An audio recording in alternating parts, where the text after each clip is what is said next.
بسم اللہ الرحمن الرحیم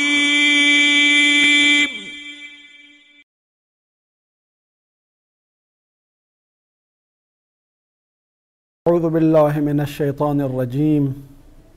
بسم اللہ الرحمن الرحیم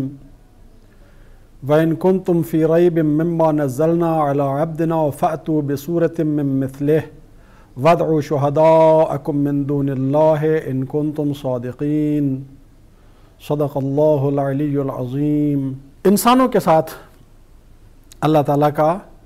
جو پہلا خطاب ہوا، اس خطاب کے ذیل میں سب سے پہلے انسانوں کو اللہ کی، جو کہ ان کا رب ہے،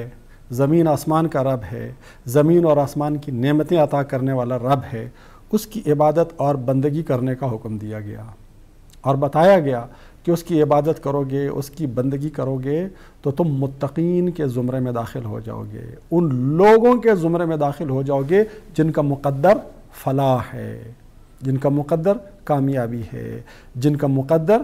سعادت اور کامرانی ہے۔ سلسلہ گفتگو کو آگے بڑھاتے ہوئے توحید کے بعد اب نبوت کی بات آ رہی ہے۔ وَإِن كُنتُم فِي رَيْبٍ مِّمَّا نَزَّلْنَا عَلَىٰ عَبْدِنَا، مشرکین مکہ اور سرزمین عرب میں جو مخالفین تھے رسول اللہ صلی اللہ علیہ وآلہ وسلم کی نبوت کے، رسول اللہ صلی اللہ علیہ وآلہ وسلم کے اس پیغام کے، ان کو اور دیگر تمام منکرین کو خطاب کر کے کہا جا رہا ہے کہ ان کنتم فی ریب مما نزلنا علی عبدنا، کہ جو کچھ ہم نے اپنے عبد پر، اپنے بندے پر، یعنی حضرت محمد صلی اللہ علیہ وآلہ وسلم پر نازل کیا ہے، اگر اس میں سے تمہیں کوئی شک و شبہ ہے، ریب کا لفظ استعمال ہو رہا ہے، ریب اور شک ان دونوں میں ایک فرق ہے۔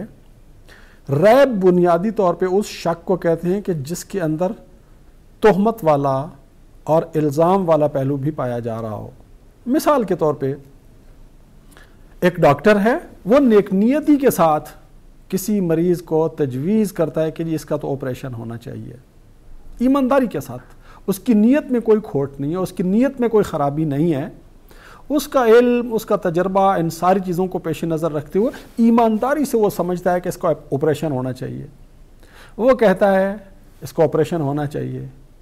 کوئی شخص کہتا ہے کہ جی مجھے شک ہے کہ اس کی بات ٹھیک ہے یا ٹھیک نہیں ہے، اس کی نیت پہ شک نہیں کر رہا ہے، اس کے عمل کے صحیح ہونے یا نہ ہونے کے بارے میں شک کر رہا ہے۔ لیکن بعض اوقات ایسا ہوتا ہے کہ جب کوئی شخص کسی کے کسی عمل پہ شک کر رہا ہوتا ہے تو وہ صرف عمل پہ شک نہیں کر رہا ہوتا، وہ اس کی نیت پہ بھی شک کر رہا ہوتا ہے۔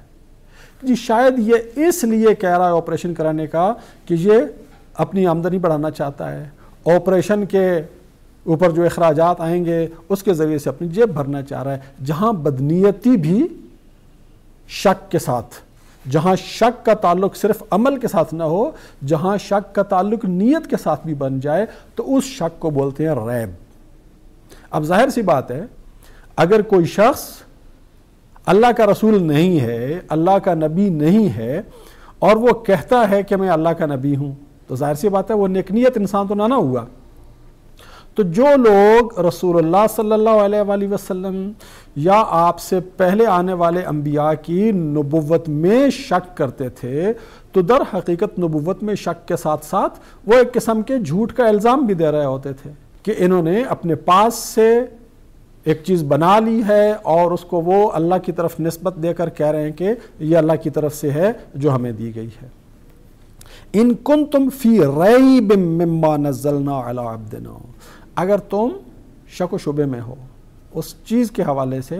جو ہم نے اپنے عبد یعنی حضرت محمد صلی اللہ علیہ وآلہ وسلم پر نازل کی ہے، تو پھر فَأْتُوا بِسُورَةٍ مِّن مِّثْلِهِ، تم کہتے ہو یہ اللہ کا بنایا ہوا کلام نہیں ہے، قرآن اللہ کی بھیجی ہوئی کتاب نہیں ہے، یہ حضرت محمد صلی اللہ علیہ وآلہ وسلم نے خود سے بنا لی ہے۔ تو اگر انہوں نے خود سے بنا لی ہے تو تم بھی بنا کے لے آؤ۔